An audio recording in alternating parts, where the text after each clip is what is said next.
Hey everyone, Natalie Pigeon here with Boomtown Peer Coaching, and it has been a long time since I've done a YouTube video, and my intention is to get back at it.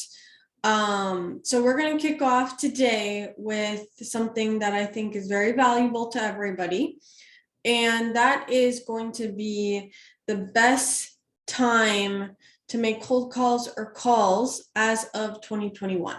Now, the last study I think that was done on this was back in 2015 by the Harvard Business Review. And although some information is the same, some information or some data has also changed on this. And so we're going to review this. I'm also going to post an article to the study. It's on HubSpot.com, but the actual study was done by a company called CallHippo. And so let's get right into it. All right, let's kick this off. And all right, the best day for sales calls.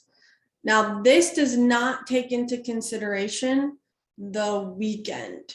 So keep that in mind, and we'll discuss that. But right now, the best day of week to make sales calls, it used to be Wednesday and Thursday, and it's still Wednesday and Thursday, which Wednesday actually passed Thursday. It used to be Thursday. You may have seen like call nights being a popular thing on Thursdays in the past, but this study actually says the best day to call is now Wednesday.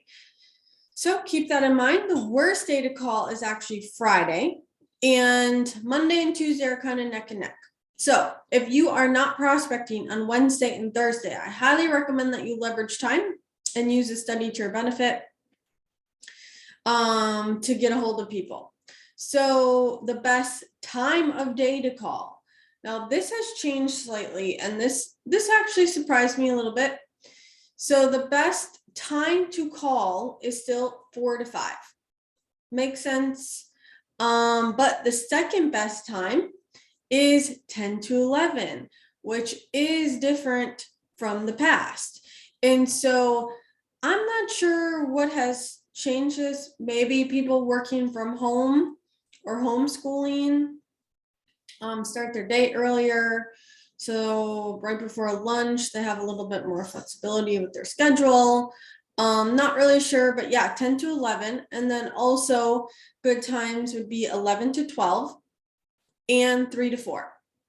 5 to 6 surprised me. Not a great time for pickups. Not sure. I guess maybe my thought is because in the past it was like 4 to 6 was a great time.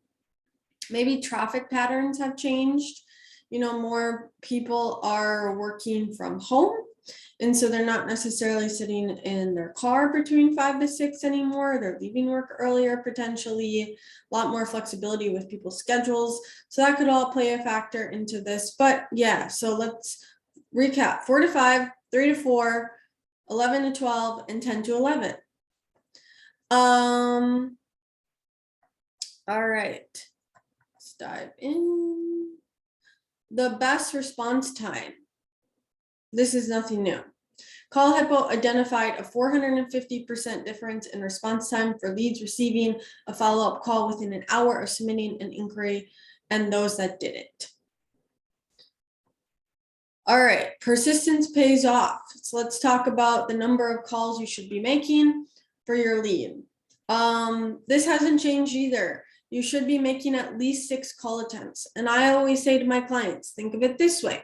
People have busy lives. If you're only calling somebody once or twice and expecting them to pick up your call, that's just not going to happen because you may not be catching them at a time where it's convenient. They could be at work, their kid could be screaming, they could be in the middle of grocery shopping, anything, right? And so you have to make multiple call attempts before you can say, okay, this lead doesn't want to talk to me. So keep that in mind. All right. Speed to lead. They call it speed to call, we call it speed to lead. According to research, 78% of buyers purchase from the first company to respond to their inquiry, meaning the faster you can respond to an inbound lead, the better. Sales teams that don't respond within 5 minutes experience a lead qualification decrease of 80%. Moral of the story, get to your lead if you can within 5 minutes. It's obviously not humanly possible to do that all the time, but the leads that are coming in during normal work hours, try to make that call attempt to that lead, to leverage your follow-up time in the future to just have a conversation with that lead. I also put a case study on my channel. 5% of your Google leads, we're talking about Google leads, pay-per-click leads, not your property inquiry leads, just your first registration leads. 5% of those leads are ready to go under 30 days, but the trick is to get a hold of the 5%. And I do show an example of how an agent made multiple call attempts, and by like day 25, the lead was under contract. I should do another one of those because I have another example that I just came across lately to kind of prove that best practice. But yeah, if you're not even making your 6+ call attempts within, as soon as possible, you could be missing out on that 5% that is ready to actually go under contract on a home in less than 30 days. So I highly recommend that you leverage the speed to lead technique and the multiple call attempts technique if you're looking to increase your lead conversion. That is all I have for you guys today. It is the holidays right now, so I'm going to say happy holidays, even though you may watch this next summer. Happy holidays, and I hope to talk to you all soon. If you found this video helpful, please subscribe to my channel. I will be doing more content creation into 2022.